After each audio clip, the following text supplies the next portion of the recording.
फाली नाल ते जिन्हों जड़ा ना रवाई थोड़ी जी लेट हुई है बारिशा की वजह तो मक्या ने बीं तुसां तकी सकने हो। उस इस डले विच रहना वै ते नाल ही साड़ियां 4 डालियां ये हुण रवाई करनी है। फिर नाल नाल जिहड़ी भी रूटीन होई तुसें इंशाअल्लाह शेयर कर सा फिर नालों नाल।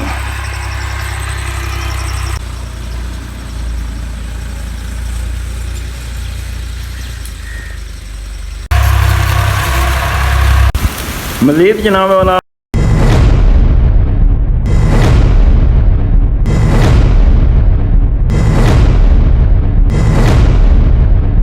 अस्सलाम वालेकुम, उम्मीद करना सारे वालों सो मैं शकील चौधरी तुसा मेरा फैमिली यूट्यूब चैनल तक ही शकील व्लॉग जनाब वाला। अज मक्का दी रवाई करनी है ते माशाअल्लाह तुम वेख सकने हो काशा है बाड़ी बेसाबा हो गया वै।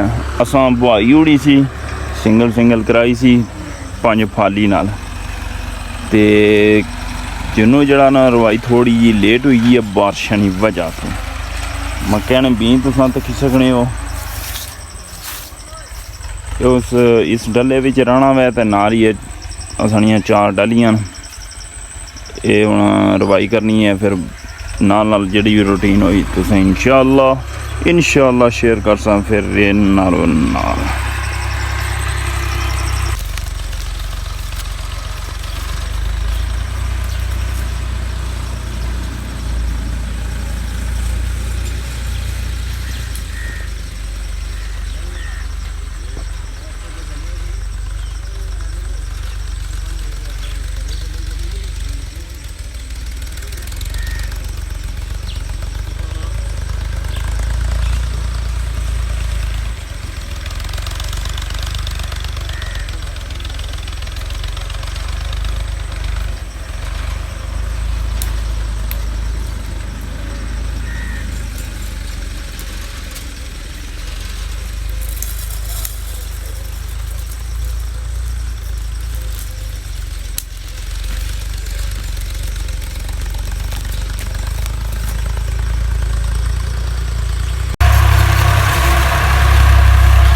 जनाब वाला बस हुण मेरे डले नी वारी आई गई है लाने नी एगरी कराना पिया हुण।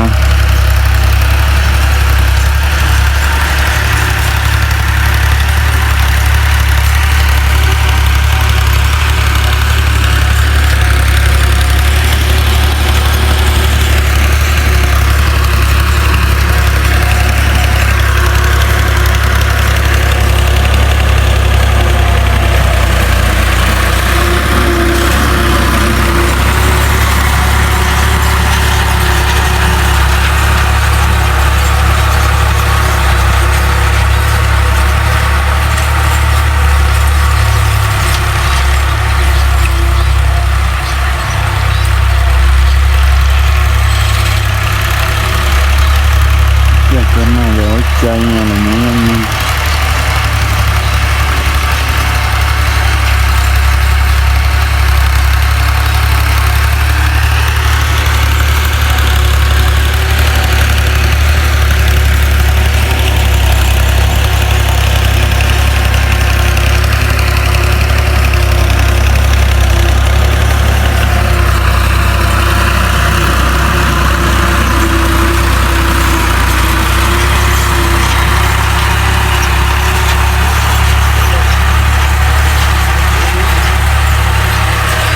अल्लाह ही बोलना पिया होए मैं थोड़ी ट्यूनक ना करा।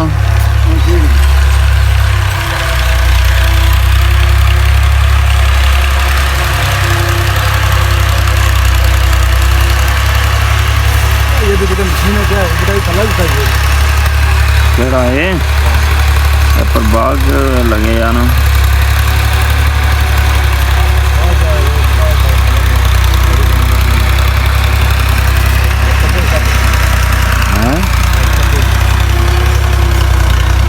पानी में को दला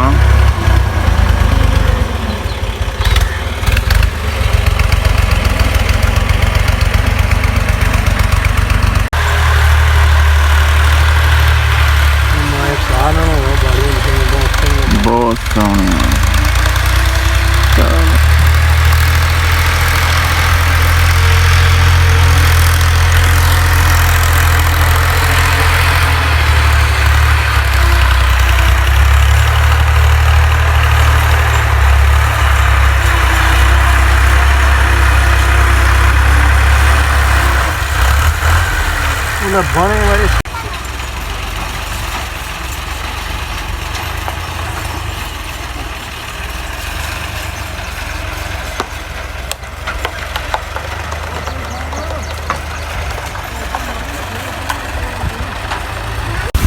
मजीद जनाब वाला वेख सकने हो बारिश बड़ी तूफानी लगी है। बाड़ी शाड़ी अज शुक्र है 4:30 बजे थोड़ी जी है ना अस कंप्लीट वगैरह करी छोड़ी है।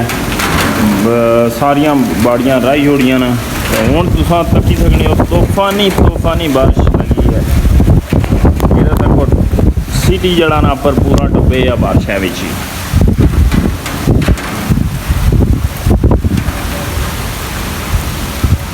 नाल ही झक्खड़ है तो बारिश भी जी है ना एक तरियास जी है एक तो मतलब उपरों अछनी है ना ये तरियास जी जानी है भी तो तूफानी बारिश है।